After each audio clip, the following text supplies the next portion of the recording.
At the end of all of this, no matter what happens, do you plan to stay in Romania? I love Romania. I love this country. And if I am found not guilty, I will stay in Romania, yeah. I will still stay here. I don't believe in running away. I also believe, and perhaps this is... Yeah, I didn't even want to ask you that because you've got a legal case pending, but I mean, presumably you're rich enough to run away when you haven't. Correct. I'm not going anywhere. I think if I was anywhere in the Western world, this would have happened to me. I don't think this is Romania's fault. Let's put it that way. I don't think this is Romania's fault. I think if I resided in Switzerland or France or Italy, the same thing would have happened. From knowing what I know.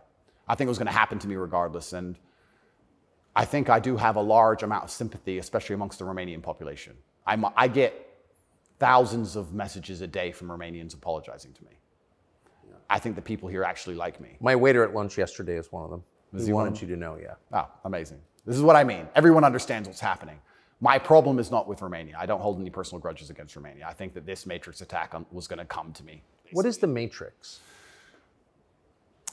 Good question. I guess some Americans call it the deep state, but I like to look at it in a more global way. When I say the Matrix, I think there are certain agendas which are being pushed. I think the media machine and the judicial systems of the world work together hand in hand. I think the goal is to control people's minds to a point where they don't discuss anything that's important. The reason I use the Matrix is because I've watched that movie a few times and it has so many similarities to the... Have you seen the movie? No. You've never seen the movie The Matrix? No, I don't watch any movie. I don't want to talk about it on camera. No, I'm very dyslexic and it's hard for me to watch video. Got it. Honestly. Understood. But there's so many similarities, and the basic premise is that humans' minds are controlled and put inside of a false reality so that their body heat can be manifested for the machines. And I don't think it's much different to reality. Our minds are controlled, we're put in a false version of reality, we're told things aren't true, we're arguing over things that don't matter, we're observing a false version of events, and the goal of it is just to distract us long enough for our bodies to be used for the machines, the soulless. And I think it's pretty similar, striking similarities. And even then, there's a bunch of other similarities which are difficult for me to explain. You haven't watched the movie, but there are agents inside of the Matrix, and the idea of the agent, the purpose of the agent is to make sure that nobody understands how the Matrix really works and to wake anybody's mind up. They want to keep you asleep. And any person can become an agent at any time. If they're not unplugged, if their mind is not free, they can become an agent, and their job is to keep you asleep. And you see agents all the time. COVID awoken me to agents. When I would sit and talk to somebody and they seemed perfectly rational and normal, until I mentioned COVID, and then they'd fully change. No, it's dangerous. No, what do you mean? What do you mean? Are you crazy? My grandma got sick. And they became an agent instantly and started repeating the news to me. And I was like, your grandma got sick. How old is she? 97? Interesting. Oh, I better lock myself in my house then. Dumbass. So agents exist and the Matrix exists, and I think most people's version of the world is a false one. The idea and the world that most people have in their mind and how society functions and how all these things function, I genuinely believe is completely false. I think they've all been lied to. I don't think anybody understands how any of the world works. And I try and use some very simple, very simple analogies to wake people up. I said to one of my friends once, I said, if me and you could play video games for $10,000 and you could cheat, would you cheat? He goes, well, no. I was like, if I was whooping your ass and it was 10 grand a game and you could cheat, would you cheat? He goes, yeah. I was like, all right, so you accept that people cheat to win in a video game for a menial amount of money. You think they're not going to cheat for something that matters? Yeah. I think they're not going to cheat for something important? You understand what I'm saying? Oh, yeah. Yeah. So how about to get the most important job in the world, President of the United States? I would never kill myself. I mean, people kill each other over insurance fraud. You don't think, right, yeah. Yeah. So when you actually understand how the world really works, you know what was really interesting? I remember there was this big military coup in, was it Myanmar or Burma? One of these, there was a big military coup like a year ago or something. And nobody really cared. They mentioned it on the news a little bit. And I looked at it and I looked into it. And they were talking about how the two political parties were almost 50-50, and then in the 90s, something changed, and now one political party just smokes the other one, and the military took over to restore democracy and all this stuff. It was very interesting, the voting machines they used.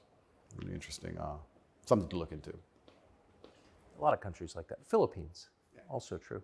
Why do you think support for the war in Ukraine, support for Ukraine's side in the war against Russia, support for a war against Russia in the West, is kind of the bottom line issue for the people who run the US government and for the American media. Why? I mean, I guess you could argue about it, but there isn't an argument about it in the United States. There's a position, and anyone who doesn't hold it is attacked and punished. Why? Why is that so important? Yeah. I, up until this point, never really commented too heavily on politics. Yes. But I understand very well, I like to believe, what's happening with Ukraine and Russia. And what I will say to the people who are watching this at home is that if you are naive enough to believe that there are good guys and bad guys in wars, and it's as simple as good and bad, and that the bad guys are crazy, and the good guys want freedom, then you need to do a little bit more investigation into what's really happening. And when you look at the vested interest of any country or any person... Can I just ask you to pause and just comment? That's the truest thing, what you just said. That is and anyone who doesn't understand that should shut the fuck up. And I mean it, having seen war. Anyone who's telling you that it's Churchill versus Hitler is an idiot. Well, I'll give you an example. When my father was still alive, excuse me. Yeah, no, it's true. When my father was still alive, my father died 6 or 7 years ago. I was a lot younger. The war in Afghanistan was going on. He died 6 or 7 years ago. How old was he? 56. Oh gosh. Yeah, he died. But the war in Afghanistan was going on. And I remember asking my dad, saying, why do the Taliban even fight and resist the American war machine? They don't stand a chance. Like, why are these terrorists even fighting against the American war machine? And my dad said, they're fighting for their way of life. They want their wife, and they want their children, and they want their society and their language, and they don't want pride flags, and they don't want American bullshit, and they don't want to be told what to do. And they're fighting to be a culture and be a people which is independent in and of itself. Like, they're not the bad guys you think they are. They're people who are like, why are you here? What do you want? We don't agree with that. That's against our holy book. Fuck off. Right? So even there's no such thing as good and bad in any war. And people. Who is your father? My father was a chess master. He worked for the CIA when he was a linguist for the CIA, and then he was American. He was discharged, and for a story I won't tell, but he was a chess master, and it's very interesting. I encourage people to look at his Twitter. He still has Twitter, @Tate Terrific. And everything he was talking about 11 years ago is so important now. 11 years ago, no one cared about, we had the Donbass in 2014. People cared a bit. But he was literally, he predicted the future. You want to see how chess players can see the future? Read his Twitter. Everything from LGBTQ, why they need your kids because they can't have their own, to the war that's coming and how Europe's going to have an energy crisis, to the letter. It's all on his Twitter. It's amazing to read. It's like you could tell the future. 10 years ago, no one talked about any of this stuff. Did he live in the US? Yes. Yeah, he lived in America. Fascinating. Yeah, it's crazy. But he was telling me about a lot of this stuff even when I was a lot younger. And as we said, there's no good guys and bad guys. But when you have a vested interest in something, I think that people are relatively simple. You're talking about why the American government has such a vested interest in this war. Which is not good for America. Which is not good for America. So is it, well, we can say it's for money or we can say it's for power. What else would it be for? What, is it really for freedom and democracy? Well, I think that's already been destroyed by Zelensky, hasn't it? So yes. What is it for if it's not for money and power? And then you say, well, who's the money and the power going to? These are logical conversations. It's a very logical thought process. I agree. You know, wouldn't it be interesting to say, okay, I woke up, I'm an American. I would never kill myself. I woke up, I'm an American. Why does America care?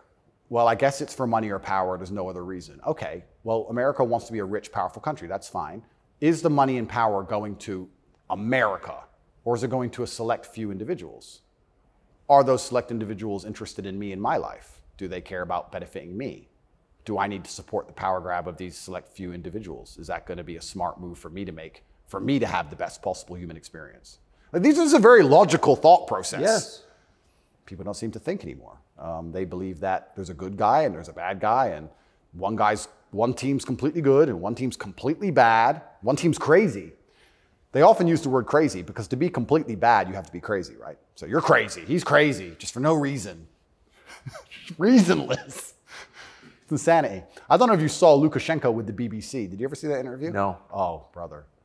Please watch it. the way he destroys the BBC. I thought I did the best job, but I take second place. Amazing, amazing. But yeah, and you just have to be critically thinking. And then after you're critically thinking, you have to be brave enough. And this is the real pandemic of the world, is cowardice. You have to be brave enough to look around you and realize, everything was a trick. Everything was a lie. But why not be a coward? I mean, it's just a lot easier, right? Well, it used to be. This is the thing that's interesting. I would actually argue in the 1950s and 60s, if you were to agree with every single narrative and obey every single law and do exactly what you were supposed to do and pay your taxes, etc., you'd at least get a wife who respected you. You'd at least have children who could go to school without being indoctrinated to a degree. Yeah. You could have a nice house.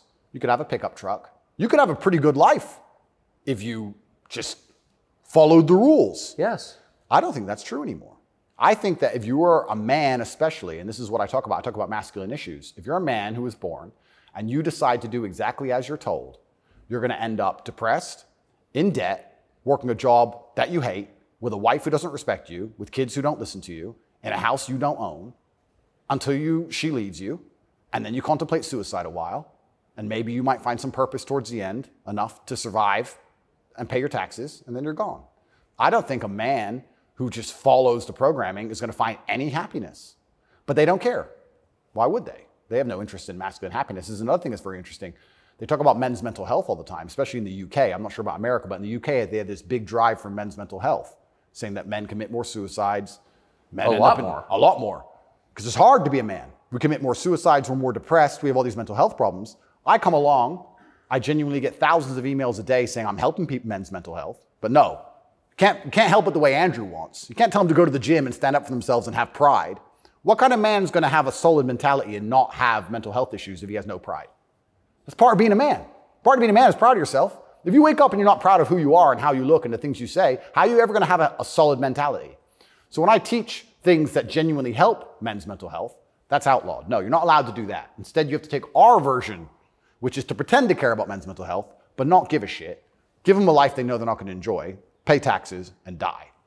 And men are the backbone and medicate them. And medicate them. Medicate them long enough to keep working. The same way as we medicate farm animals. Just a bunch of injections. Yeah, just keep them alive long enough to get the milk. Milk's gone. Chop the head off. Boom. They need to put you in prison. They're trying. Yeah. I can see why. They're trying. And it's scary. A lot of people, but then what do? Do I just shut up? No. You don't think so? No, you can't shut up. I mean, because in the end, your self-respect, your dignity is the only thing. That's right. And this is what people don't understand. People say, Andrew, why are you fighting this war? And they don't understand that war is certain. You either fight war against injustice and you fight war against the things you know that are wrong and you feel good inside of yourself, or you accept the slave programming and fight a war with your own mind. You have to fight something. Yes. I can shut up and believe what I'm told in the news, but then I won't. Why am I so unhappy all the time? Why am I depressed? Why does my life suck? Why does my woman ignore me? Why do my children not respect me? You're fighting a war, then you're fighting a war with your own mind.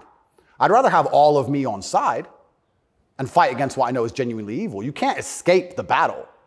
The battle's here for all of us. So I've made my decision, and that's why I can't be quiet, because you just said I would lose my self-respect, I'd lose my dignity, and I don't think I can function that way as a man. And I don't think any man should be able to function without self-respect and dignity. The reason men died on the Titanic was for self-respect and dignity. They went into the icy cold water and died because they would feel honorless if they jumped on the boat and left the women to die. That's right. So when you have self-respect and dignity, you have a hard parameter, and you'll do things which are deemed crazy or insane because you believe in them and you stick up for yourself. And that's why they don't want men to have self-respect and dignity. Rather be a free man in your grave. Absolutely.